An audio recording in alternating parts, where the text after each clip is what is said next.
नमस्कार, अभिवादन। मैं दुर्गेंद्र चौहान और आप मंथन देख रहे हैं। आम बजट से ठीक एक पहले सरकार ने आर्थिक बजट पेश किया, यानी कि कल। और हमेशा की तरह सरकार का दावा है कि देश की अर्थव्यवस्था मजबूत होगी, तेजी से बढ़ रही है और भारत दुनिया की सबसे तेजी से बढ़ने वाली अर्थव्यवस्था बना रहेगा। वित्त मंत्री ने यह आर्थिक सर्वे कल संसद में पेश किया था। लेकिन सवाल ये है कि क्या आर्थिक सर्वे की तस्वीर और जमीनी हकीकत एक दूसरे से मेल खाती है? आर्थिक सर्वे क्या कहता है? आर्थिक सर्वे कर जो चीजें हैं वो अपने आप में बड़ी अनमैचेबल है। आर्थिक सर्वे के मुताबिक फाइनेंशियल ईयर 2026 में भारत की जीडीपी ग्रोथ 6.5% के आसपास रह सकती है। भारत की अर्थव्यवस्था को डिमांड साइड से ज्यादा सप्लाई साइड रिफॉर्म्स की जरूरत है। निजी निवेश अभी भी सरकार की उम्मीदों के मुताबिक तेज नहीं हुआ है। सर्वे साफ मानता है कि सरकार अकेले इंजन नहीं बन सकती, यानी सरकार ये कह रही है कि अब जिम्मेदारी सिर्फ सरकार की नहीं, निजी सेक्टर और बाजार की है। लेकिन सर्वे की जो छोटी लाइनें हैं वो क्या बताती हैं? आर्थिक सर्वे यह भी स्वीकार करता है कि ब्याज दरें लंबे समय तक ऊंची रह सकती हैं, वैश्विक वित्तीय हालात अनिश्चित हैं, विदेशी पूंजी पर निर्भरता एक जोखिम बनी हुई है, घरेलू बचत में गिरावट एक गंभीर चिंता भी है। यानी सर्वे भी यह मान रहा है कि पैसे की उपलब्धता आने वाले समय में आसान नहीं रहेगी भारत में। और यहीं से समाचार एजेंसी राइटर्स की रिपोर्ट और आरबीआई की चेतावनी जुड़ती है। राइटर की रिपोर्ट काफी चर्चा में है इन दिनों, बहुत सोशल मीडिया पर खूब शेयर हो रही है। राइटर की रिपोर्ट बताती है कि सरकार इस साल तकरीबन 30 लाख करोड़ रुपए का नया कर्जा लेने जा रही है। यह साल से तकरीबन 10% ज्यादा है। सरकार का लगभग 25% खर्च सिर्फ ब्याज चुकाने में चला जा रहा है। यानी जो उसका खर्चा है, अगर देखें तो 25% जो खर्च है ब्याज में ही चला जा रहा है। तो कुल अगर देखें तो ये अर्थगणित है क्या आखिर? मंथन में आज इसी को तलाशेंगे।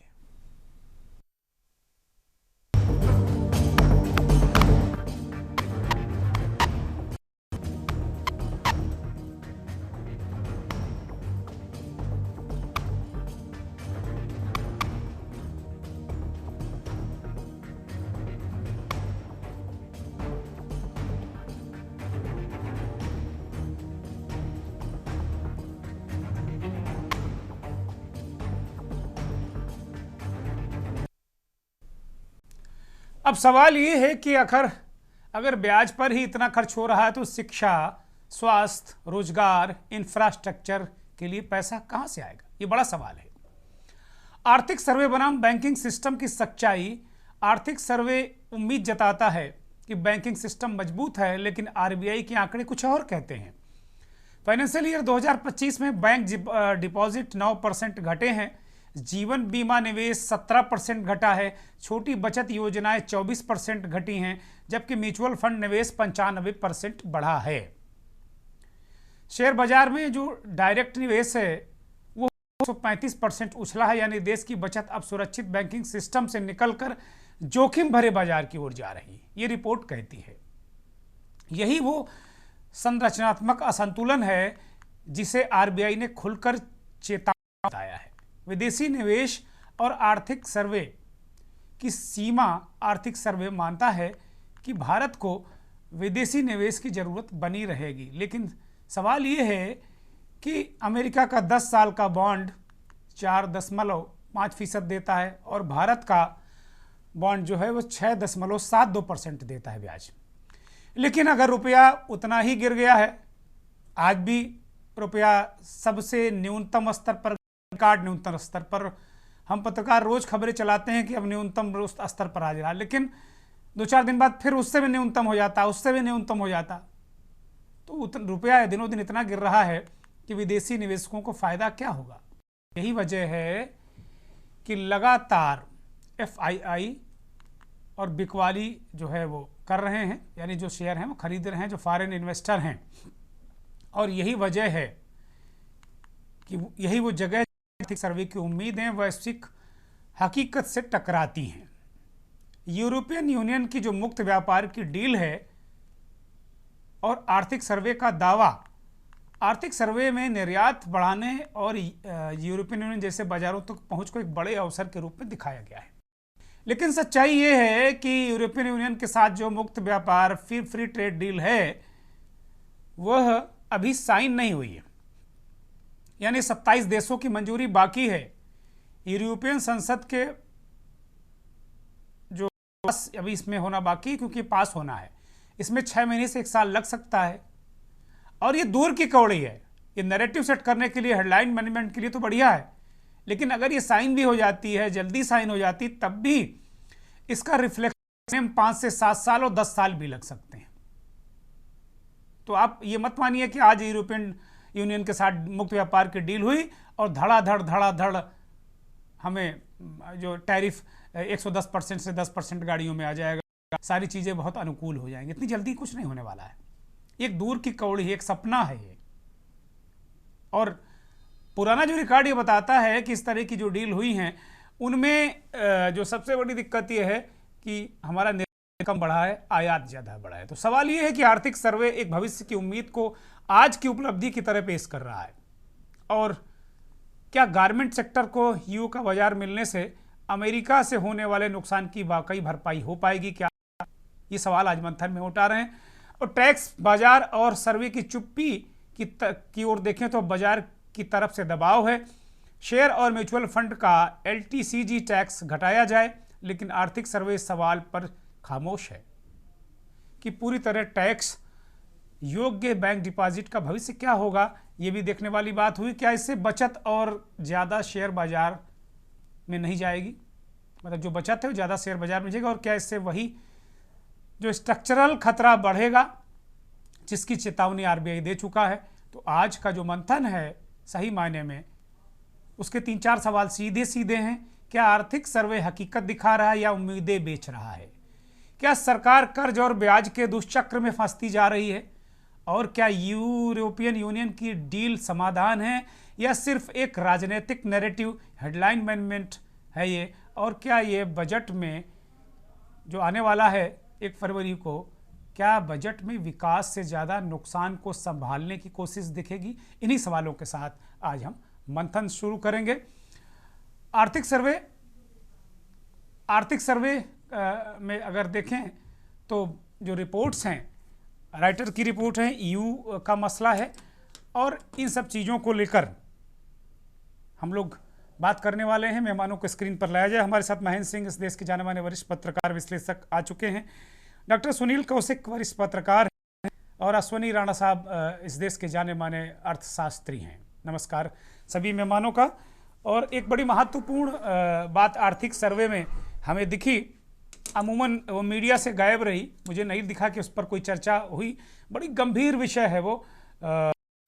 आर्थिक सर्वे में एक बात इस पर बड़ी चिंता जताई गई कि भारत में हर चौथा पुरुष और महिला ओवरवेट है, मोटापे का शिकार है, और 3.5 करोड़ बच्चे मोटापे का शिकार हैं। 25% जो पुरुष, माफ कीजिए 25% महिलाएं और 24% पुरुष मोटापे का शिकार है, ओवरवेट हैं। इसकी वजह है जंक फूड। 8,000 करोड़ का कारोबार जंक फूड का भारत में था 3 साल पहले तक, जो अब 3 लाख करोड़ से ऊपर पहुंच गया है। यानी हम भारी मात्रा में जंक फूड खा रहे हैं, डकार रहे हैं और अपने हेल्थ को खराब कर रहे हैं। आर्थिक सर्वे में वित्त मंत्री ने चिंता जताई कि एक तो इससे भारत की मृत्यु दर बढ़ेगी, और एक सबसे बड़ा जो नुकसान होने वाला है कि हमको दवा, इलाज, ऐसे लोगों को संभालने के लिए बहुत पैसे खर्च करने पड़ेंगे। तो ये आर्थिक दबाव भी हमारी इकोनॉमी पर पड़ने वाला है। ये बहुत नोटिसेबल बिंदु है, बहुत महत्वपूर्ण बिंदु है, और इस पर मुझे लगता है कि मीडिया भी बहुत चर्चा नहीं कर रहा है। सरकार ने तो चिंता जताई है, ये अच्छी बात है। अश्वनी राणा की तरफ जाएंगे। इससे पहले भारतीय जनता पार्टी के वरिष्ठ नेता और दिल्ली के प्रवक्ता खेमचंद शर्मा कार्यक्रम में आ चुके हैं। शर्मा जी स्वागत। अश्वनी राणा साहब, अभी जो प्रारंभिक तौर पर हम लोगों ने इस कार्यक्रम की प्रस्तावना में चीज़ें रखी कि ओवरऑल अगर देखा जाए तो यूरोपियन यूनियन के साथ डील वो दूर की कौड़ी है। एक रिपोर्ट है जो मैच नहीं कर रही है, थॉमसन राइटर की रिपोर्ट है, वो तथ्यों के आधार पर है, और बजट को लेकर जो आर्थिक सर्वे में बातें की जा रही हैं वो जमीनी हकीकत मैच नहीं कर रही है। एक अर्थशास्त्री होने के नाते आप किस तरह देखते हैं, अश्वनी राणा? देखिए, ये जो आर्थिक सर्वेक्षण है ये सरकार की उपलब्धि कह लो या अचीव कर लो या विजन डॉक्यूमेंट कर लो, तो जो अभी है और क्या हम अचीव करना चाहते दोनों का एक मिश्रण है, संगम है। और जहां तक रिपोर्ट की बात करते हैं या आप ईयू के साथ जो हमारा समझौता हुआ है, वो समझौता देखिए क्या है कि समझौता किसी दिशा की ओर जाते हुए हम देख रहे हैं, तो उसमें निश्चित रूप से समय लगेगा। कारण क्या है कि जो उसके अंदर प्रोटोकॉल है, फॉर्मेलिटीज है, वो पूरी होंगी, लेकिन उसके साथ साथ एक बहुत बड़ा क्षेत्र जो है, इतने देशों का समूह जो हमें मिल रहा है, उसका लाभ अल्टीमेटली इस देश को होने वाला है। कारण क्या है कि यूएस के दबाव के कारण कहें या कुछ भी कहें, भारत ने जो बाकी देशों की ओर अपना रुख अपनाया या राणा साहब हम मानते हैं, राणा साहब हम मानते हैं कि इसका बहुत जबरदस्त लाभ हमें होने वाला है, लेकिन कितने दिनों में? देखिए क्या है, वो एक सिस्टम है, उसमें आप हाँ, ये नहीं 5 कर साल सकते। 6 साल 7 साल उसमें लगेंगे, 2030 तक का समय लगेगा उसके रिजल्ट आने में। नहीं नहीं, ऐसा कुछ नहीं है उसका। देखिए क्या है कि उसकी तैयारी हमें करके रखनी पड़ेगी। सरकार को जो मैन्युफैक्चरिंग सेक्टर है, जो एक्सपोर्टर्स है, उनको इंसेंटिवाइज करके, ताकि जो चीजें वहां जानी है उसके लिए हमारी तैयारी हो। मान लो हमें वहां से ऑर्डर मिलता है और हम वहां उसको सप्लाई करने में बहुत टाइम लगा देते हैं, तो हमारी कमी है। तो इसलिए जो इंडस्ट्री है वो उसकी प्लानिंग करके चले। जो सरकार है उनको क्या इंसेंटिव देना है, बैंक है उनको क्या फाइनेंस प्रोवाइड करना है, तो ये सारी चीजें उसकी प्लानिंग भी साथ के साथ करनी होगी। तो ये नहीं कि भी उसका हमें लाभ नहीं, आपने बिल्कुल कहा लाभ मिलेगा, लेकिन लाभ के लिए हमें जमीन जो है वो तैयार करने का मौका मिला है कि 1 साल अगर लगता है मैक्सिमम उसको शुरू होने में, तो 1 साल में हम कम से कम अपनी तैयारी तो कर लें। हम ये नहीं कि भाई जब पानी की जरूरत है तो हम कुआं खोदना शुरू करें, तो फिर तो नहीं होगा। कुआं पहले बना के रखना पड़ेगा। 1 साल तो देखते हुए हमें, तो ही हम जो है इसको उसका फायदा पूरा उठा सकते हैं। ठीक बात। प्रोफेसर श्रीराम खन्ना इकोनॉमिस्ट हमारे साथ इस कार्यक्रम में आ चुके हैं, उनका भी बहुत स्वागत है। लगे हाथ प्रोफेसर खन्ना के पास ही चले जाते हैं। प्रोफेसर खन्ना, अभी जो यूरोपियन यूनियन की डील हुई, वो तमाम इस देश के अर्थशास्त्री, तमाम विश्लेषक इस बात को कह रहे हैं कि बहुत दूर की कौड़ी है। ऐसा नहीं है कि जो हमारे लिए रास्ते खुले बहुत अच्छी बात है, लेकिन ऐसा नहीं कि वो 1 साल के अंदर या अगले साल या कुछ निकट जल्दी बहुत वो उसका फ़ायदा हमारे व्यापार को मिलने वाला है, और अमेरिका से जो नुकसान हुआ उसकी भरपाई हमें तत्काल दिख रही है। दूसरी तरफ जो रिजर्व बैंक ने चेतावनी दी है, जो हमारी सर्वे है, रिजर्व बैंक की चेतावनी है, रिपोर्ट्स हैं, तो आर्थिक सर्वे, रिजर्व बैंक की चेतावनी और ज़मीनी हकीकत, ये तीनों चीज़ें मैच नहीं कर रही। बजट 1 फरवरी को आ रहा है, किस तरह देख रहे हैं? देखिए, जो अभी पूर्व वक्ता ने कहा, मैं उनसे बिल्कुल एग्री नहीं करता। यूरोपियन यूनियन और भारत का जो ये मुक्त व्यापार समझौता है, ये एक गेम चेंजर साबित होगा। हिंदुस्तान की जितने भी लेबर इंटेंसिव इंडस्ट्रीज हैं, textiles, leather, James and jewellery और बाकी भी जो जो इंडस्ट्रीज हैं जिसमें लेबर ज़्यादा लगती है, उनको एक बड़ा एडवांटेज होगा।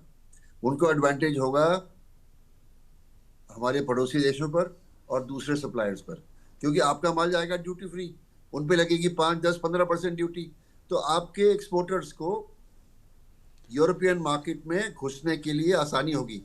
उस तरह घुसेगी जैसे गरम छुरी मक्खन में घुसती है, ये समझ लीजिए आप। क्या बात है, बहुत बढ़िया। वो इसलिए, क्या बात है, ये समझ अद्भुत लीजिए है। कि ये लेकिन जरा खन्ना साहब समय बता दीजिएगा, ये छुरी कब घुसेगी? ये जरा सा समय हमें बता दीजिएगा। 1 साल, 2 साल, 3 साल, 4 साल, 5 साल या 6 महीने में कब घुस जाएगी छुरी? वाले हैं। हाँ? ये काम हिंदुस्तान की हजारों टेक्सटाइल कंपनियां, लेदर कंपनियां, जेम्स एंड ज्वेलरी कंपनियां जो अपने सेल्स रिप्रेजेंटेटिव भेजेंगी, ऑर्डर लाएंगी, और वो कंपनी ऑर्डर एग्जीक्यूट करेगी, और जब उसको टोटल करेंगे क्वार्टर बाय क्वार्टर आपको इंप्रूवमेंट दिखाई देगा, ऐसा मेरा मानना है जी। जो ड्यूटी फ्री एरियाज हैं, नहीं, अब हम खन्ना साहब, अगर हम आप क्या प्रिडिक्ट करते हैं कितने दिनों में हमको शुरू हो जाएगा प्रारंभिक तौर पर, जो देखिए, पहली इसका तस्वीर जो कब असर दिखेगी है, हमको? 26 जैसे ही इम्प्लीमेंटेशन होगी, पहले 4 क्वार्टर्स में आपको टर्न अराउंड दिखाई देगा। अभी जो इम्प्लीमेंटेशन एक एक्सपोर्ट साल लग रहा है, कंपनियां अभी तो इम्प्लीमेंटेशन में ही एक साल दिख रहा है। वही तो है, तो मैं तो ये कह रहा हूं कि इम्प्लीमेंटेशन के 4 क्वार्टर्स में आपको फर्क दिखाई देगा। और ये काम जो है, जो हमारी लेबर इंटेंसिव एक्सपोर्ट सेक्टर्स के कंपनीज को नुकसान हुआ है अमेरिकन मार्केट, उसकी भरपाई के लिए, अच्छा यूरोपियन यूनियन ने क्यों किया है? क्योंकि उनका भी तो नुकसान हुआ है अमेरिका में। तो जो माल अमेरिका को नहीं बेच पाए हैं, उनको लगता है कि हिंदुस्तान की मार्केट में आने वाले समय में वो अपने नुकसान की भरपाई हिंदुस्तान में माल बेच के करो। तो ये म्यूचुअली बेनिफिशियल है। दोनों को जरूरत थी, और उधर ट्रम्प डंडा दिखा रहा था दोनों को, तो दोनों ने समझौता कर लिया। इससे बढ़िया हमारे लिए जियोपॉलिटिकल ट्रेड का एग्रीमेंट नहीं हो सकता, और मैं इसका स्वागत करता हूं। और मैं ये समझता हूं कि हमारे जो उद्यमी हैं, आप ये समझिए, अमेरिकन मार्केट होमोजेनस मार्केट है। जो स्टाइल कपड़े का, गारमेंट का, होम लिनन का टेक्सास में बिकता है, वही फ्रांसिस्को में, वही न्यूयॉर्क में। एक होमोजेनस मार्केट है। जब एक उनका सुपरमार्केट एक कंपनी का ऑर्डर देती है 3 मिलियन पीसेस का, तो 90% हमारे एक्सपोर्टर्स 3 मिलियन पीसेस इकट्ठे नहीं बना सकते, क्योंकि उनकी छोटी और मझली फैक्ट्री है। यूरोप में एक मार्केट नहीं है, 24 मार्केट हैं। फ्रांस की अलग मार्केट है, जर्मनी की अलग है, बेल्जियम की अलग है, हॉलैंड की अलग है, इटली की अलग है। आज जो हम कार्यक्रम कर रहे हैं, मार्केट को उसका पहलू है खन्ना साहब, जो आज हम कार्यक्रम कर रहे हैं उसका एक ये पहलू है, जो समझौता है। हम आज इस पर बात करने जा रहे हैं कि जो बजट आ रहा है, जो आर्थिक सर्वे पेश हुआ है, आर्थिक सर्वे की जो बातें हैं वो जमीन से मिस कर रही हैं। इस पर मैं बात करना चाह रहा हूं आज। आप किस बात की मिसमैच देख रहे हैं? बहुत सारी अभी मैंने अपनी प्रस्तावना में बहुत सारी बातें रखी। थॉमसन की जो रिपोर्ट है कि भाई किस तरीके से जो चीजें हैं, आप उसको गूगल कर लीजिएगा, तो मैं फिर पढ़ के आपको सुना दूंगा। तो बहुत सारी, आप मुझे एक विषय बताइए, मैं उस पर टिप्पणी करता हूं। नहीं, हर एक चीज पे थोड़ी ना टिप्पणी कर सकता हूं। आप इतनी बड़ी हमने अगर कथा आपको सुना दी, अभी कथा में दोबारा तो नहीं सुनाऊंगा कन्ना जी। अब आप अपनी बात कंप्लीट करिए, बोलिए। देखिए, मेरा ये कहना है, हाँ, आर्थिक सर्वे में मोटी मैसेज ये है कि हिंदुस्तान की अर्थव्यवस्था कोविड से उबर चुकी है, और इस समय उसका एवरेज ग्रोथ 7% पे है, और आने वाले साल में 26-27 में 7% की औसत से 7.2 भी हो सकता है, 6.8 भी हो सकता है, वो उसका ग्रोथ है। और ये अच्छा ग्रोथ है। दुनिया की सबसे फास्टेस्ट ग्रोइंग लार्ज इकोनॉमी है। कोई यूरोप की, अमेरिका की, दक्षिण अफ्रीका की इकोनॉमी एशिया की इतनी ग्रो नहीं कर रही है। इससे बढ़िया बात क्या हो सकती है? और दूसरी बात, जो मैन्युफैक्चरिंग पॉसिबिलिटीज दिखाई दे रही हैं मेक इन इंडिया से, मैं उसका स्वागत करता हूं। और जो यूरोपियन ट्रेड एग्रीमेंट के साथ जो डिफेंस का समझौता हुआ है, उससे दरवाजे खुले हैं कि जो माल, डिफेंस का माल। अच्छा, एक दो सवालों का जवाब दे दीजिए। अब आपने कहा तो आप खन्ना साहब समझिए, आप हमारी, आप जितने भी डिफेंस कंपनी हैं, कल उनके शेयर क्यों चढ़ गए? Garden reach, Mazagon docks, Bharat forge, Khanna साहब, लार्सन एंड ट्यूब्रो, खन्ना साहब, जितनी भी डिफेंस मैन्युफैक्चरिंग कंपनीज हैं, जेन टेक्नोलॉजीज, इनके शेयर 4-4, 5-5% क्यों चढ़ गए कल? इसलिए चढ़ गए क्योंकि ये अपना माल कंपनी अब यूरोप में बेचने वाली है। खन्ना साहब, बाजार को खन्ना साहब दो तीन चीजों का जवाब आप दे दीजिए। एक तो फाइनेंशियल ईयर अगर 2025 को हम देखें तो जो बैंक में डिपॉजिट वो 9% घटा है, जीवन बीमा का जो निवेश है वो 17% घटा है, छोटी बचत योजनाएं 24% घटी हैं, जबकि म्यूचुअल फंड में 95% निवेश बढ़ा है, शेयर बाजार में डायरेक्ट निवेश 135% उछला। यानी देश की जो बचत है अब उस सुरक्षित बैंकिंग सिस्टम से निकलकर जोखिम भरे बाजार की ओर जा रही। इस पर जरा अपनी टिप्पणी करिए आप। देखिए, मैं इसका स्वागत करता हूं। आप समझ लीजिए, जब तक हिंदुस्तान के बार का जमा पूंजी मार्केट में नहीं जाएगी, तब तक इंडस्ट्रियल ग्रोथ को फाइनेंस नहीं कर सकते हम। इंडस्ट्रियल ग्रोथ का फाइनेंस, जब कोई शेयर खरीदता है, वो पैसा सेकेंडरी मार्केट में जाता है। शेयर फंड को आप सबसे सुरक्षित निवेश मानते हैं? फाइनेंस होता है। शेयर और म्यूचुअल फंड को सबसे सुरक्षित निवेश मानते हैं आप? मैं उसको निवेश इसलिए मानता हूं, उसको स्वागत करता हूं सुरक्षित क्योंकि स्वागत, वो स्वागत तो हम आप सभी कर रहे हो, इंडस्ट्रियल करते साइकिल को रहेंगे। गति देता है। सुरक्षित कर रहा हूं मैं।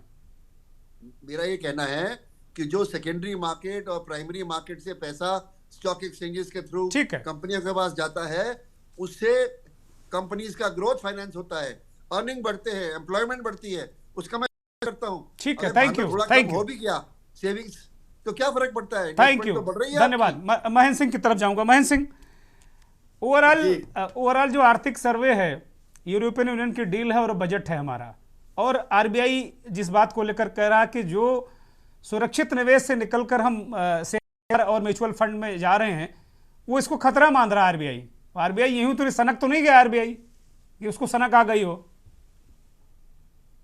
जी बिल्कुल बिल्कुल ठीक कह रहे हैं। और जो ईयू वाली बात आप कह रहे थे, देखने में तो लगता है कि 27 देशों के साथ हमारा बिल्कुल फ्री ट्रेड हो जाएगा, लेकिन एक बात को बिल्कुल नेग्लेक्ट कर देते हैं सभी लोग कि वहाँ की जो कंप्लायंसेज हैं, वो कंप्लायंसेज हम पूरे कर पाते हैं।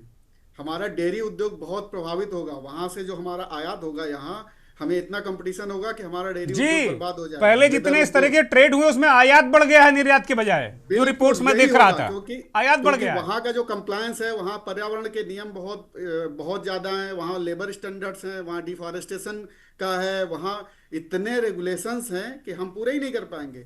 और इसका क्या होगा कि वो लोग हमारे यहाँ तो बहुत ज़्यादा माल बेच देंगे, हम वो कंप्लायंसेज पूरे नहीं कर पाएंगे, तो हमारा माल वहाँ नहीं जा पाएगा। ये देखने में तो बहुत अच्छा लग रहा है कि मदर ऑफ ऑल डील्स है, लेकिन इसके कंप्लायंसेज बहुत ज़्यादा हैं। इंटेलेक्चुअल प्रॉपर्टी राइट्स का मतलब बहुत ज़्यादा वहाँ पर दबाव रहेगा। बहुत सारी ऐसी चीज़ें हैं, मतलब आप स्टील, सीमेंट, एल्युमिनियम, फर्टिलाइजर्स, ये सब इन पे बहुत दिक्कत आने वाली है। इसी तरीके से डेयरी, मैंने जो बताया, डेयरी में बहुत सारा दिक्कत आने, मेक इन इंडिया का जो हमारा प्रोग्राम है वो बहुत प्रभावित होने वाला है इससे। कृषि क्षेत्र पे बहुत ज़्यादा दबाव पड़ेगा, मेडिकल डिवाइसेस, इस पे बहुत ज़्यादा दबाव पड़ेगा। बहुत सारी ऐसी चीज़ें हैं जिस पे हमें दबाव, हमारी आईटी सर्विसेज पे भी दबाव पड़ेगा इसका। मतलब आप ओवरऑल देखेंगे, हम अभी देखिए, हम ये नहीं कह सकते कि हम बहुत कंप्लायंस वाले देश हैं, धीरे धीरे बनेंगे, अभी नहीं है। अभी हमारे यहाँ बहुत सारी चीज़ें ऐसी हैं जो हम वो उस स्टैंडर्ड की चीज़ें नहीं बना रहे हैं, तो वो वहाँ रिजेक्ट हो जाएंगी चीज़ें हमारी, और उनकी चीज़ें हमारे यहाँ आएंगी, क्योंकि फ्री ट्रेड होगा, हम मना कर नहीं सकते। हम टैरिफ लगाने, अभी तो हम टैरिफ लगा लेते हैं, 96% तक टैरिफ है तमाम चीज़ों पे, तो वो हम नहीं लगा पाएंगे। तो उनकी चीज़ें आएंगी, सस्ती हो जाएंगी, और मार्केट तो जो सस्ता बेचेगा उसकी चीज़ें खरीदेगा, जैसे चाइना से आती हैं हमारे पास, रोक थोड़ी सकते हैं। तो ऐसी बहुत सारी चीज़ें हैं जो हमें वो ध्यान देने की ज़रूरत है। तो ठीक है, कहने के लिए, हेडलाइंस के लिए ठीक है कि मदर ऑफ ऑल डील्स हो गई, ठीक है, वो हम अपने लोगों को बता सकते हैं, लेकिन जो बिजनेस करता है उससे पूछिए तो फिर पता चलता है कि इतना आसान भी होने वाला नहीं है। और जिस तरीके से आर्थिक सर्वे में कहा गया, जो सबसे बड़ी दिक्कत है, जो सबसे बड़ी चुनौती है अपने यहाँ, वो एग्जीक्यूशन की है। तो आप समझिए कि एग्जीक्यूशन कहाँ कहाँ से दिक्कतें हैं उसकी, सरकार की तरफ से भी, मंत्रालयों की तरफ से भी, लोगों की तरफ से भी। कंप्लाइंसेस इतने नहीं हैं, हम जो नीतियां बनाते हैं उनको ठीक से एग्जीक्यूट नहीं कर पाते हैं। तो वो बहुत सारे एमएसएमई वैसे ही दबाव में है, बहुत ज़्यादा दबाव में है। ये और 4-5 साल से, जब से कम से कम कोविड आया था, तब से तो बहुत ज़्यादा दबाव में है। तमाम नौकरियां चली गई हैं, और तमाम बहुत, मतलब अभी जो टैरिफ वार चल रहा है इसकी वजह से भी बहुत ज़्यादा और दबाव में आ गया। तो इतना आसान नहीं है, ठीक है, सरकार इस पे काम कर रही होगी, लेकिन इतना आसान नहीं है जितना आसान हमें बताया जा रहा है कि ये डील हो गई, अब हमें अमेरिका के साथ जो नुकसान हो रहा है उसकी भरपाई कर लेंगे, ऐसा नहीं है। ठीक है, अब नए क्षेत्रों पे निश्चित तौर पर इस 6 महीने में सरकार ने बहुत काम किए, और दुनिया भर में जा जाके डील्स कर रहे हैं, तलाश रहे हैं कि किस तरीके से कहाँ करें, क्योंकि और इस ट्रम्प डील पर साहब ने तो वर्षों से पूरा बात चल रही दुनिया को थी, इधर से वर्षों उधर से कर बात दिया चल है। रही थी, यूरोपियन यूनियन से डील की बात वर्षों से चल रही थी। मतलब ये, मतलब जी बिल्कुल, वर्षों बहुत से चल रही है। अच्छा प्रयास है, इसमें कहीं कोई संदेह नहीं है। हाँ, लेकिन उनके यहाँ कंप्लाइंसेस बहुत ज्यादा, इसलिए उनके यहाँ डील्स, सब लोग अपना माल वहां बेच नहीं पाते हैं। ईयू में वैसे भी आप देखें ना, कोई भी सामान आपको खरीदना हो, अगर वो मेड इन जर्मनी हो, तो आप आंख बंद करके ले लेते हैं कि बहुत अच्छा होगा, बहुत अच्छी होगी। ब्रिटेन की बनी, डेनमार्क की बनी चीजें, भरोसा एक रहता है। हमारे यहाँ अभी भरोसा नहीं। हमारे यहाँ जो अभी आप कह रहे थे मोटापे के शिकार हैं लोग, क्यों शिकार हैं? कंप्लाइंसेस नहीं है हमारे यहाँ। जंक फूड खाना बुरा नहीं, लेकिन वो जंक क्यों है? फास्ट फूड खाना बुरा नहीं है। फास्ट फूड और जंक फूड में अंतर यही है कि जंक फूड खाने लायक नहीं होता। आप देखते होंगे बटर, वो बटर नहीं है जो हमें स्ट्रीट फूड में डाल देते हैं, ढेर सारा बटर, ये वो सब, वो बटर नहीं है। इवन जो आप सरसों का तेल खाते हैं वो मिलावटी है। घी 500 रुपए किलो, घी कहीं मिल सकता है क्या? कोई बना सकता है? नहीं बना सकता है। वो मेरा शुद्ध देसी घी, ये हमारे एग्जीक्यूशंस नहीं है, कंप्लायंस नहीं है। इसलिए ये 500 रुपए घी वाला आप यूरोप में बेच लोगे क्या घी? ठीक बात है। ये कंटेनर समुद्र। बहुत सारे सवाल हैं। दूसरे राउंड में आते हैं महेंद्र सिंह। बहुत बहुत महत्वपूर्ण सवाल। ठीक है, अच्छी अच्छी डील अच्छी हुई है, लेकिन मुझे जो लग रहा है दूर की कौड़ी समय लगेगा भी। तो तत्कालिक रूप से अर्थव्यवस्था को कैसे संभालें? 30 लाख करोड़ का जो नया कर्ज लेने सरकार जा रही है, उसको किस दृष्टिकोण से देखा जाए, ये तो ज़्यादा बेहतर बता सकते हैं। हम एक ब्रेक पर जा रहे हैं।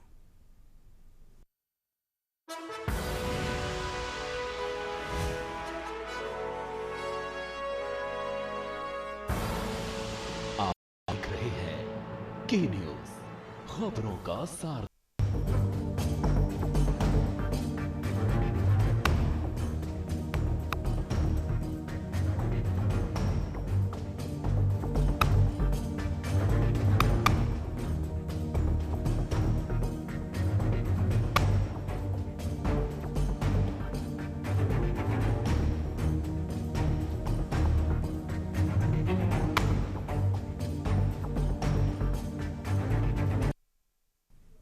बजट का अर्थगणित हम आज समझने की कोशिश कर रहे हैं विशेषज्ञों के साथ। हमारे साथ एक पैनल जुड़ा हुआ है। ब्रेक से पहले बहुत सारी बातें हुई, सीधे रुख करेंगे। डॉक्टर सुनील कौशिक, वरिष्ठ पत्रकार, हमारे साथ जुड़े हैं।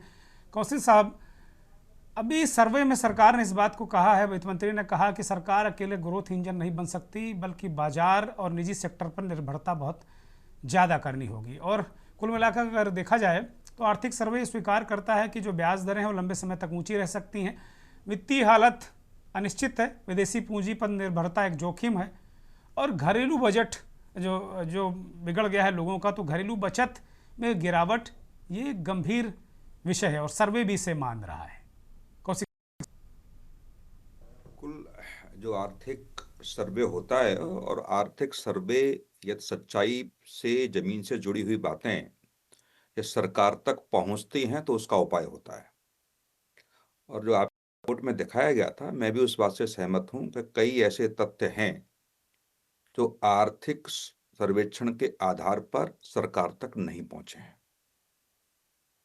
चाहे किसानों की आय ले लीजिए, चाहे एमएसएमई स्टार्टअप की जो बात उसमें कही गई है, ग्रीन ग्रोथ और क्लाइमेट की जो बात उसमें कही गई है, राजकोषीय घाटे की जो बात कही गई है, निजी निवेश कैसे बढ़ाया जाए उसकी बात कही गई है, मैन्युफैक्चरिंग पर जोर कैसे होना चाहिए इसकी बात कही गई है, वैश्विक जोखिम की चेतावनी दी गई है। कुछ चीजें तो हैं जो सहमत योग्य हैं, लेकिन कुछ ऐसी हैं जहां मैं सहमत नहीं हूं। राजकोषीय घाटा जो लगातार बढ़ रहा है वो कैसे कम होगा, इसका उपाय क्या है? 2014 से लेकर के लगातार आप देखिए, अब कांग्रेस की सरकार की बात नहीं करते हैं, फिर कांग्रेस की सरकार की बात करेंगे तो 2004 से 14 तक की भी बात करनी पड़ेगी। यदि उसकी भी हम बात करें तो निश्चित तौर से देखेंगे कि राजकोषीय घाटा मनमोहन सिंह सरकार की अपेक्षा मोदी सरकार में बड़ा है।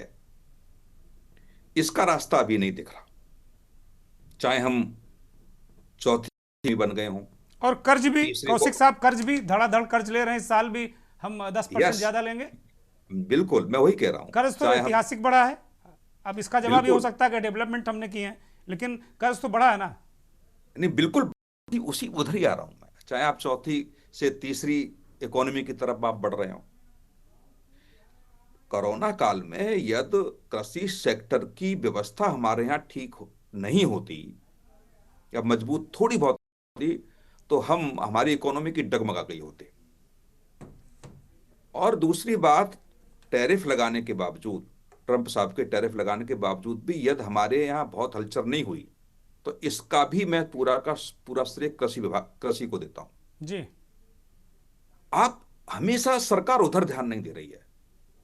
एप्पल का मोबाइल लॉन्च होगा तो आप देखेंगे ना, लंबी लंबी लाइन लग जाएगी, 5-5 लाख एप्पल के मोबाइल चले जाएंगे, खरीद लेंगे लोग। वहां ध्यान ज्यादा दिया जा रहा है या इधर ज्यादा ध्यान दे पा रहा है? जो खाना खर्चे की, पढ़ाई की व्यवस्था भी जो लोग नहीं कर पा रहे हैं। क्या मध्यम परिवार और मध्यम से नीचे की बात तो हो चुकी है कि खाना फ्री दे रहे हैं, वजीफा दे रहे हैं तमाम, लेकिन जो मध्यम है, लगभग आप बैठिए 70-72% की जो आबादी एक ऐसी है जहां निश्चित तौर से सरकार की तरफ देखती है। वो अधिकतर खर्चा वही करती है, अधिकतर बाजार में वही दिखती है। तो क्या उधर ध्यान दिया जाएगा कि नहीं दिया जाएगा? अप्रैल में अब साहब नया इनकम टैक्स एक्ट जो लाया है वो लागू होगा।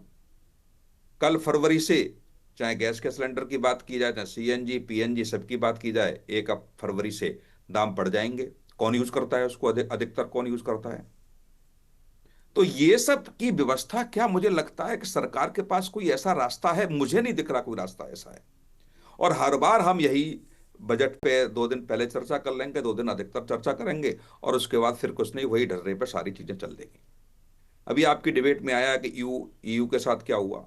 यदि ईयू के साथ सब कुछ ठीक ही रहा होता तो 2027 के लिए नहीं टालते, और 2027 में जब लागू होगा तब तक वैश्विक स्तर पर क्या परिस्थितियां होगी, कौन किसके साथ खड़ा होगा, ये हम कह नहीं सकते। कौशिक साहब, डिमांड क्या होगी? आज हमें इस ब्रांड के शर्ट चाहिए, कल जो डिमांड है, मार्केट है, लोगों का मानस पटल है, 5 साल में क्या होगा, उस हिसाब से हम क्या कर पाएंगे? बहुत सारे सवाल उठते हैं। मार्केट बहुत चेंज हो रहा है तेजी से।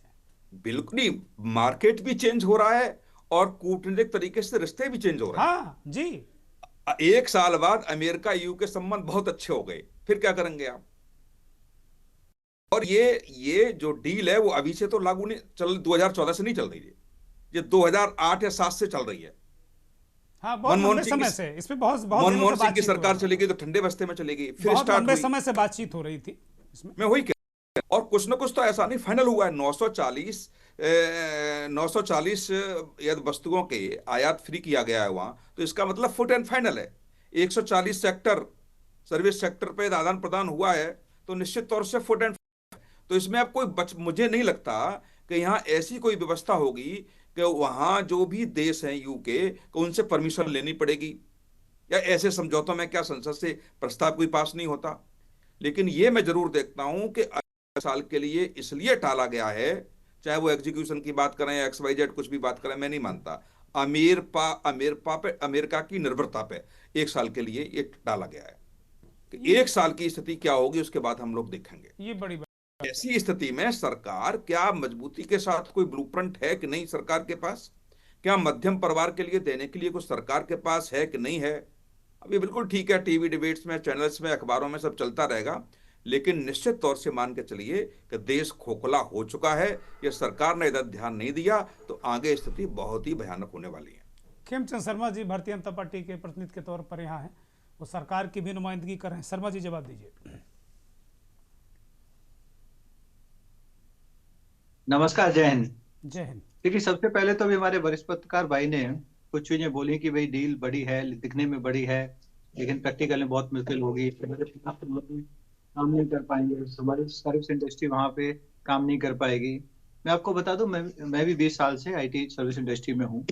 सर्विस इंडस्ट्री, जब ये आप कह रहे थे कि वहां पे यूरोप में काम नहीं कर पाएगी, जब यूएस में स्लम्प आया, यूएस में जो प्रॉब्लम आए, तो हमारी सर्विस इंडस्ट्री ने वहां पे भी अपना ही मार्केट को बनाया और वो कॉम्पिटिटिव तरीके से बनाया। अब जब वहां पे जब ट्रेड एग्रीमेंट हो गया है, तो हर एक टेंडर में इंडियन कंपनी वहां पे पार्टिसिपेट कर पाएंगी। अब ऐसा नहीं होगा कि भाई जो लोकल कंपनी जो वहीं पे उन्हीं को प्रायोरिटी मिलेगी, तो इंडियन कंपनी को बराबरी का अधिकार मिलेगा। जैसे बराबरी का अधिकार हम सब जानते हैं कि सर्विस इंडस्ट्री में, सर्विस सेक्टर में इंडियन कंपनी को यूरोपियन या अमेरिकन कंपनी मुकाबला नहीं कर पाएंगी और हमारे जो प्रोस्पेक्ट्स हैं और ज्यादा बढ़ जाएंगे वहाँ हर तरीके के प्रोजेक्ट लेने में, गवर्नमेंट के प्रोजेक्ट्स, प्राइवेट प्रोजेक्ट्स, वहाँ पे जो इंडस्ट्री होती है उसके प्रोजेक्ट, आईटी इंडस्ट्री को जबरदस्त तरीके से वहाँ पे बूस्ट मिलने वाला है।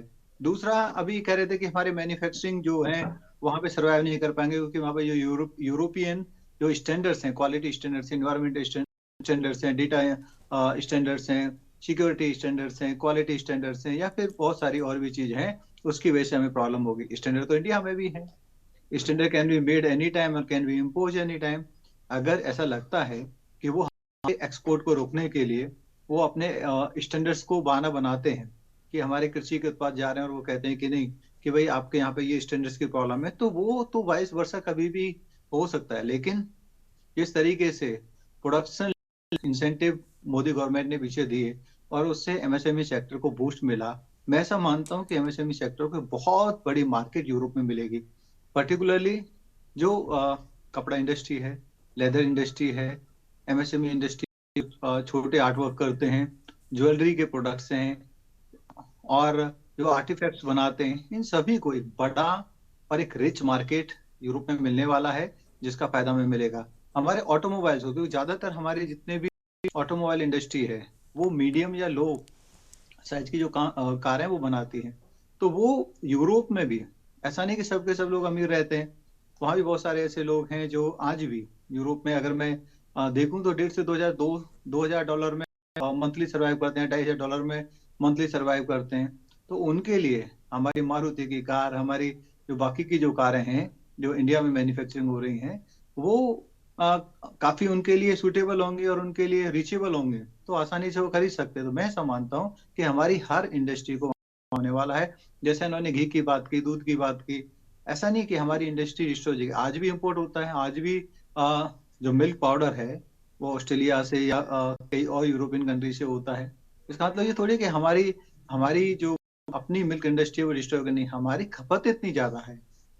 अगर हमारी खपत है और हम बाहर से इंपोर्ट कर रहे हैं तो ऐसा नहीं, क्योंकि हम प्रोसेस्ड करके एक्सपोर्ट भी करते हैं। अभी कह रहे हैं कि हमारे घी को फेंक देंगे, भाई मैं यूरोप में भी रहा हूँ, अमेरिका में भी रहा हूँ, वहां बिना के भी हमारे प्रोडक्ट सर्वाइव कर रहे हैं, हमारा घी भी, हमारी दही भी, हमारे वहां पे जो फूड आइटम्स हैं जिसमें से नमकीन भी है, और प्रोसेस्ड आपका पैक्ड जिसमें हम बोलते हैं सब्जी होती है जिसको करीज बोलते हैं, वो है, बहुत सारे ऐसे आइटम्स हैं जो सर्वाइव कर रहे हैं। तो अब जब हमें अपॉर्चुनिटी मिलेगी बराबरी की, तो सर्वाइव तो नहीं कर पाएंगे, करेंगे। मैं ऐसा समझता हूँ कि इससे भारत को अपॉर्चुनिटी मिलेगी कि 60 करोड़ के आसपास की आबादी जो ऑलरेडी बहुत सारी चीजों में वो हमसे आगे हैं फाइनेंशियली, उनकी बाइंग पावर ज्यादा है, तो वहां पे भारत की इंडस्ट्री को लाभ मिलेगा, एक नया आयाम मिलेगा। अमेरिका से जो थोड़ा रिस्ट्रिक्शंस हुआ है या वहां पे थोड़ी लिमिटेशंस आई है, सैचुरेशन आई, उसकी वजह से जो हमारा एक्सपोर्ट कहीं ना कहीं जितनी तेजी से बढ़ना चाहिए था नहीं बढ़ पाया,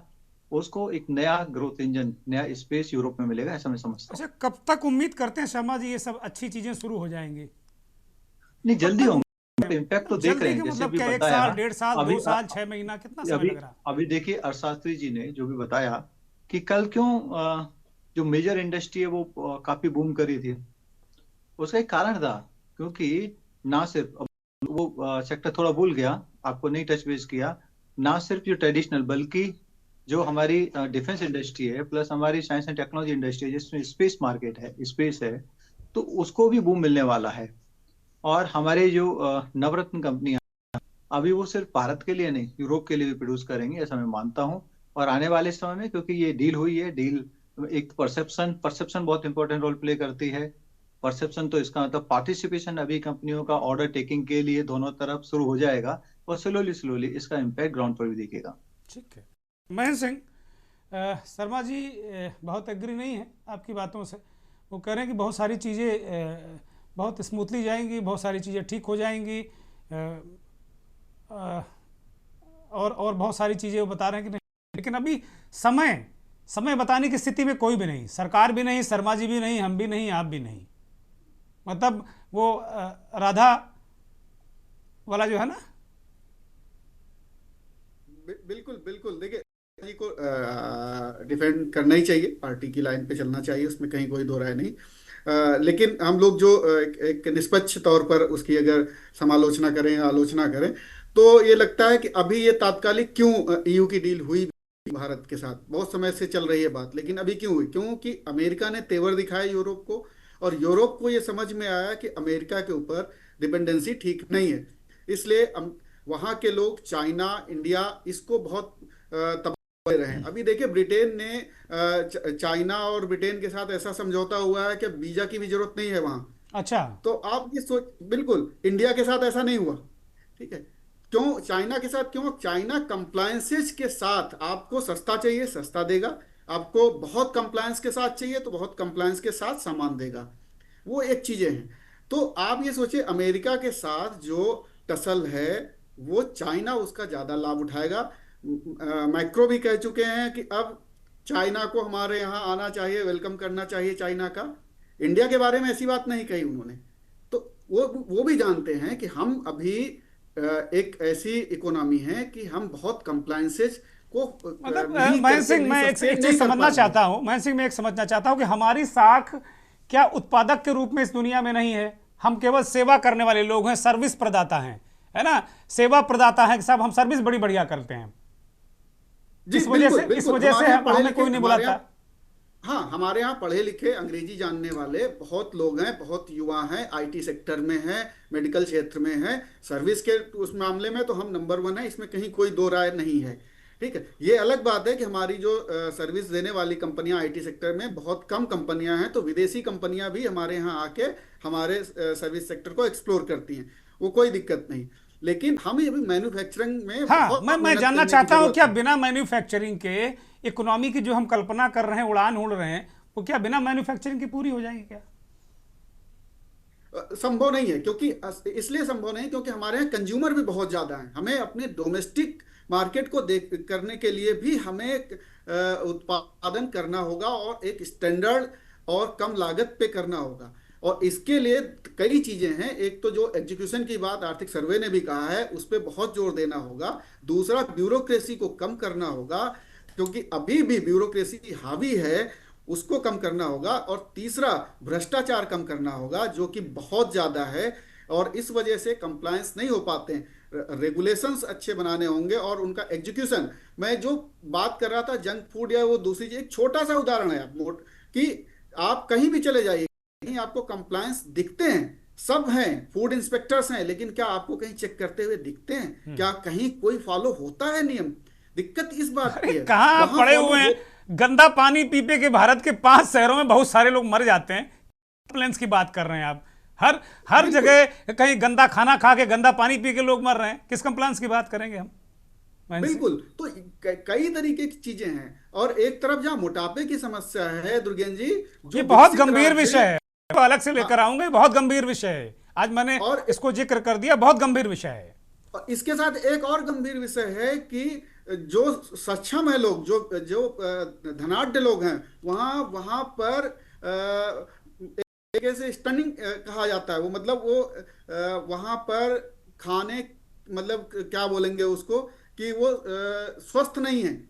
ठीक है, वहां वहां वो लोग स्वस्थ नहीं, सब कुछ है, पैसा है, खाना है, सब कुछ है, फिर भी वो लोग एक तरीके से मेलन्यूट्रिशन के शिकार हैं।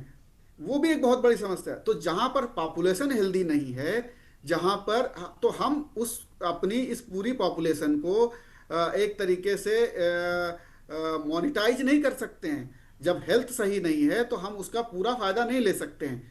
तो ये एक बहुत बड़ी बड़ी दिक्कत है। हमारे यहाँ लेबर बहुत है। जैसे रूस के साथ समझौता हुआ, हम लेबर एक्सपोर्ट करेंगे रूस में। ठीक है, हम मतलब पॉपुलेशन को ठीक ढंग से इस्तेमाल नहीं कर पा रहे हैं। आईटीआई खोल रहे हैं तो आईटीआई लेबर प्रोड्यूस कर रही है। ठीक है, अभी थोड़ा कुछ करने की शुरुआत हुई है एआई के सेक्टर में। हम एआई के सेक्टर में तेजी से हमने अभी शुरुआत की है, शायद कर भी पाएंगे। अच्छा, ये अच्छी बात है कि हमें जब एआई आएगा तो हमें डेटा सेंटर्स बनाने होंगे और डेटा सेंटर्स के लिए बहुत सारे इंजीनियर्स की जरूरत होगी, बहुत सारे एनर्जी की जरूरत होगी। तो जिसके पास एनर्जी होगी आने वाले समय में वो जीतेगा। अगर हम चीन को आप देखिए, अमेरिका से 10 गुना ज्यादा एनर्जी स्टोर कर चुका है चीन। 10 गुना ज्यादा चीन अमेरिका से ज्यादा एनर्जी स्टोर कर चुका है। ये हालत है चीन। जीत आने वाले समय में जीत उसी की होगी जिसके पास एनर्जी होगी। तो एनर्जी के सेक्टर में अगर हम बहुत ज्यादा इन्वेस्टमेंट करेंगे, बहुत सारी चीजें करेंगे, तो निश्चित तौर पर हम बहुत सारे कंप्लायंसेस कर पाएंगे। चाइना ने अभी वो दिया है, जब चाइना के बारे में यूरोप में ये बात हुई कि चाइना के माल पे हम भरोसा नहीं कर पाते। चाइना ने बहुत उनको जवाब दिया सख्त कि चाइना में आपको मतलब चाइना सिर्फ इसलिए नहीं कि सस्ता माल बेच रहा है, चाइना ने इतना इंफ्रास्ट्रक्चर बनाया है कि हम वो सस्ता कंप्लायंसेस के साथ सस्ता माल बना पाते हैं। हमारे अंदर वो टेक्नोलॉजी है, हमारे अंदर वो ताकत है। तो भारत अभी ठीक है, भारत, मैं बुराई नहीं कर रहा हूँ, एक ठीक है, एक समय लगेगा उसमें भारत को बनने में, लेकिन उसकी उस दिशा में सीरियसली कोशिश करनी होगी। एमएसएमई सेक्टर को अगर आप इग्नोर करके आगे बढ़ेंगे, नहीं बढ़ सकते हैं।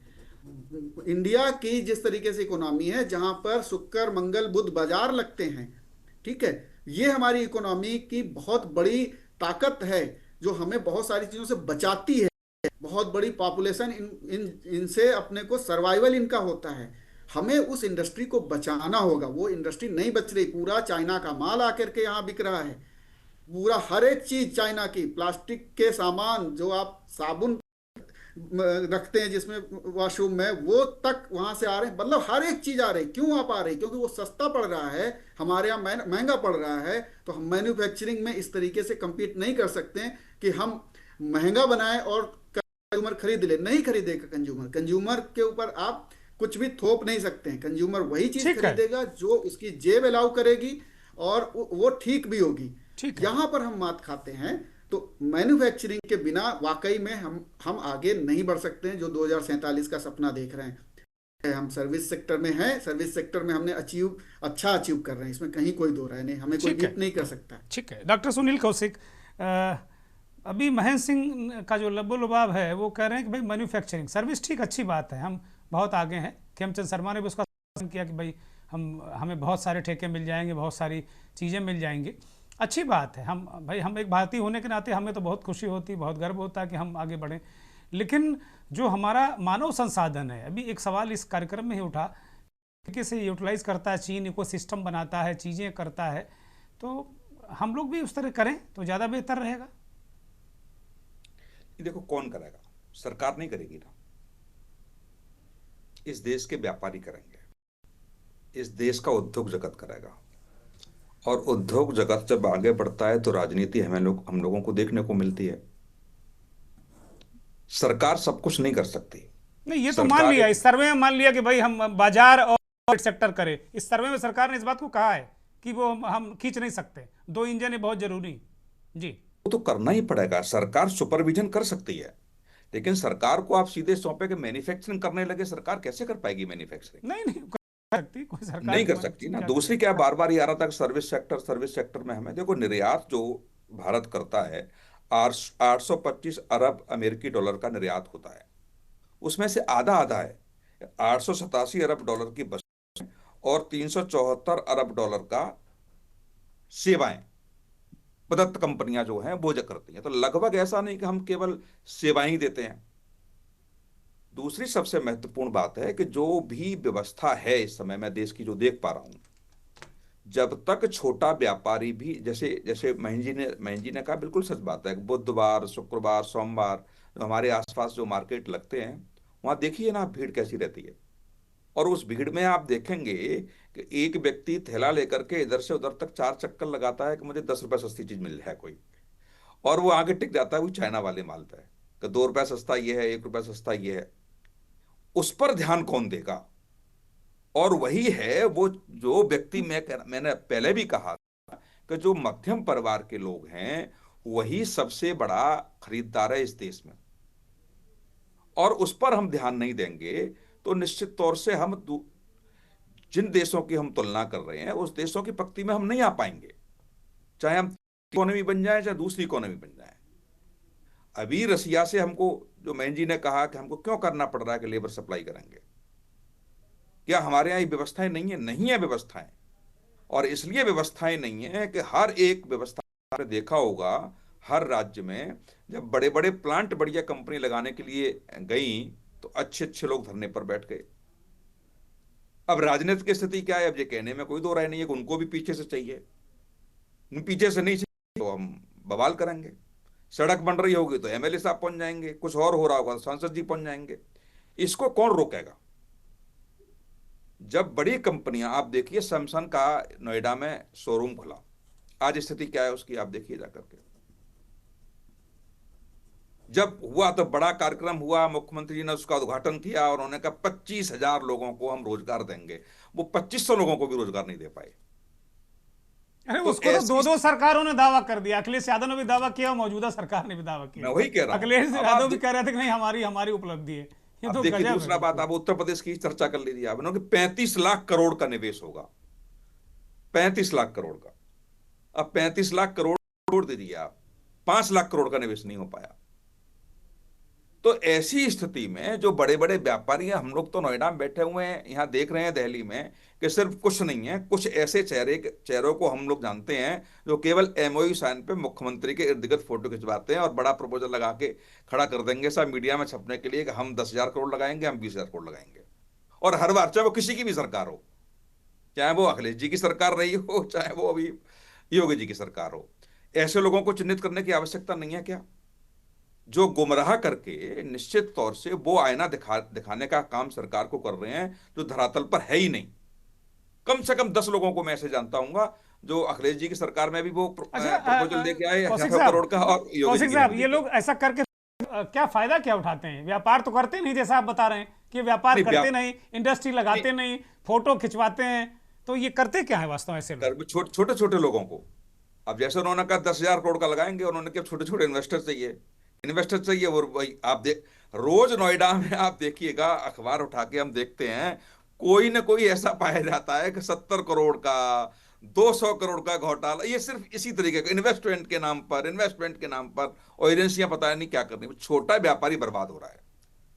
उस छोटे व्यापारी को, अब आप किसी बड़े व्यापारी का मुख्यमंत्री या प्रधानमंत्री के साथ फोटो होगा और उस प्रोग्राम में सम्मिलित होगा, तो छोटा मध्यम है जिसकी पहुंच नहीं है, वो तो विश्वास करेगा ना, भरोसा करेगा ना। मैं इस खोखलेपन की बात कर रहा था कि वहां खोखला देश हो रहा है, इस पर हम ध्यान नहीं देंगे तो केवल हवाई हवाई बातें होती रहेंगी। अभी आप, अच्छा दूसरा एक और मैं थोड़ा सा कहूंगा, अभी आप कर दीजिए इसी बजट में कि 15 लाख करोड़ तक, वो 15 लाख तक का कोई इनकम टैक्स नहीं देना पड़ेगा। ठीक, अप्रैल में 15 लाख ही व्यक्ति भरेगा इनकम टैक्स, नीचे भरेगा ही नहीं वो। और आप देखिए इकोनॉमी पहुंच जाएगी तीसरे नंबर पर। और आप कर दीजिए कि 20 लाख तक का कोई इनकम टैक्स नहीं देना पड़ेगा, 20 लाख तक का इनकम टैक्स भरेगा यहां व्यक्ति।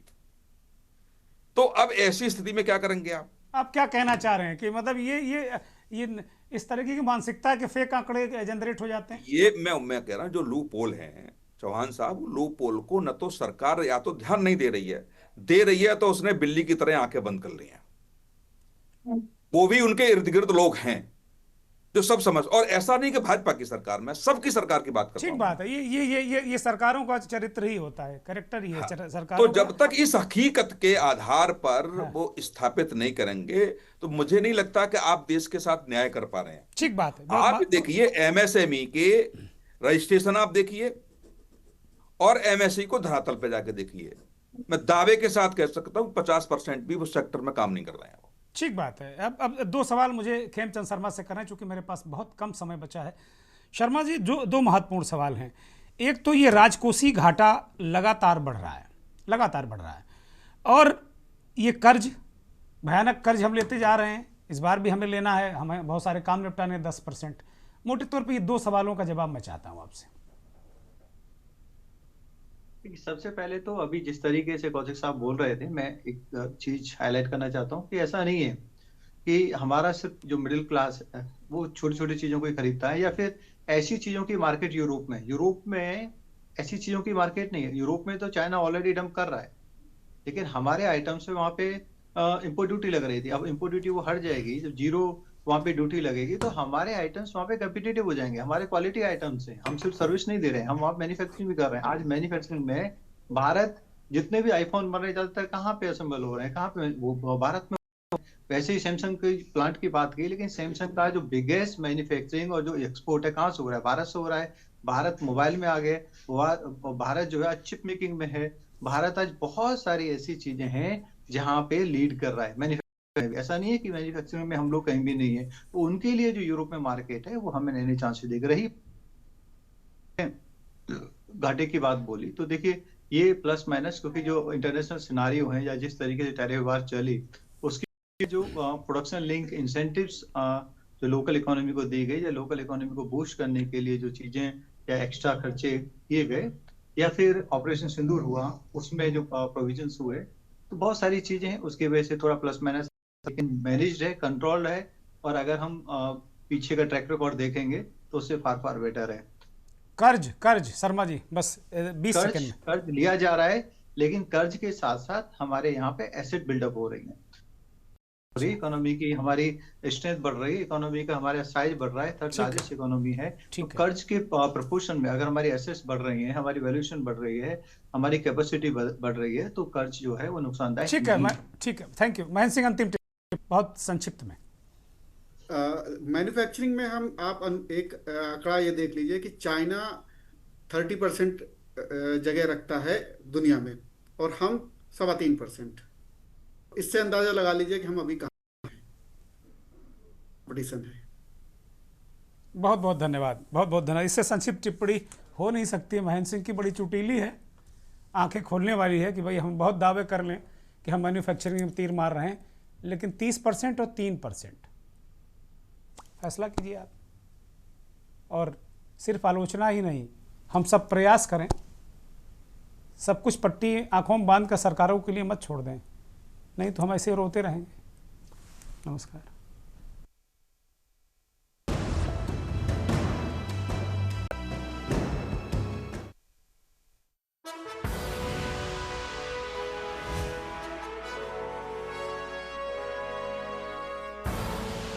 आप देख रहे हैं के न्यूज़, खबरों का सारथी।